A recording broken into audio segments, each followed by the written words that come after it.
Warning. This is not your safe space. Move along, now.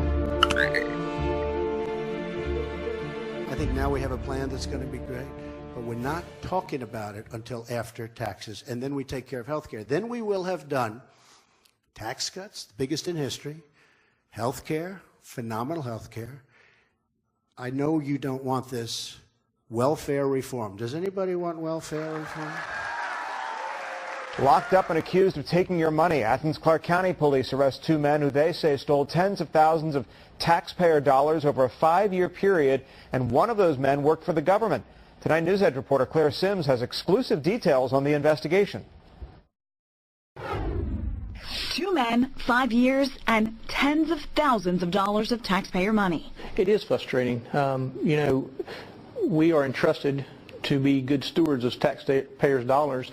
We are entrusted to be good stewards of taxpayers' dollars. A Maplewood woman is charged with stealing more than $24,000, money that was supposed to be used to care for her disabled son. The Minnesota Attorney General's office says 7-year-old Barbara Williams-Bell defrauded the Medicaid program by turning in falsified paperwork to the state. And new tonight, our Kirsten Swanson explains how it all happened. We thought it was legitimate. Kent Martinson filed the complaint that began this investigation. He owns Friends and Family Home Care. The agency works as a middleman between their clients who qualify for assistance and the state. Friends and Family receives Medicaid reimbursement that pays for care providers. Martinson said in 2015, Barbara Williams-Bell was a client. She was in charge of the care for her son. And he said dozens of timesheets submitted to his agency showed her disabled son was getting help. They were coming in, they were signed, there was no reason to really question them. But in 2015, investigators learned Bell's son told a public health nurse that he cared for himself and that there was no one assisting him. And infrastructure. But welfare reform, I see it, and I've talked to people. I know people, they work 3 jobs, and they live next to somebody who doesn't work at all. And the person who's not working at all and has no intention of working at all is making more money and doing better than the person that's working his and her ass off. And it's not going to happen. Not going to happen. Wednesday, Athens Clarke County Police arrested Jamison Goolsby and Bobby Wright after a month-long investigation. Police say Goolsby is the supervisor of the North Oconee Water Reclamation Facility. According to investigators, he and Wright schemed together to steal from the county by creating fake invoices for products from Wright's company. Wright would cash the checks and then split the money with Goolsby. Officers say the pair took about $900 a week, dating all the way back to 2013. I would say that Athens Clarke County does a really good job of checks and balances, but the way this was done and kept it at the dollar amount is how it continued and stayed on the radar for a long time. In all, police believe the men took as much as $100,000, though they say they will likely need an auditing firm to track down all the transactions. In the meantime, ACC police have asked for the Georgia Bureau of Investigation to look over the case with an independent eye. Court documents say investigators followed the trail of timesheets.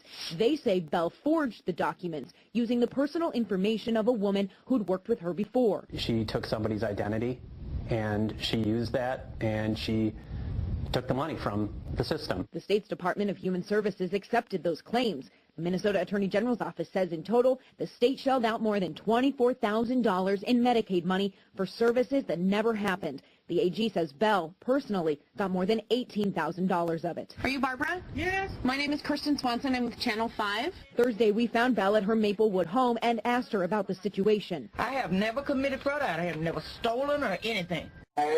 Translation. Odd and do nothing at all. So we're going to go into welfare reform unless Billy doesn't want it. Billy, am I okay in saying that I speak for you? He said yes.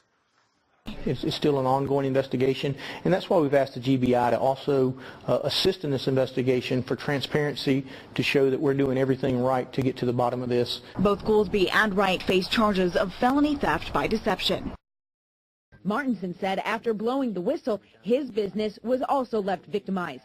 DHS tells us it recovered $19,000 in improper payments, money Martinson was responsible for repaying. We ended up being accountable for her Medicaid fraud. The AG's office tells me this is more common than you might think. In 2016, the state's inspector general recovered more than $2.7 million in improper and fraudulent payments of Medicaid dollars just here in the state of Minnesota. Oh, nobody would. No, especially not next week. Now look at me. Wasted away to practically nothing. Banished and exiled to practically starving. That's a huge bitch!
And as always, thank you for watching. If you like this video, please consider subscribing. Also follow us on the usual media for more interesting information like this. Channel moderators are G. Razak and Michael Thomas. Thanks for your dedication and hard work.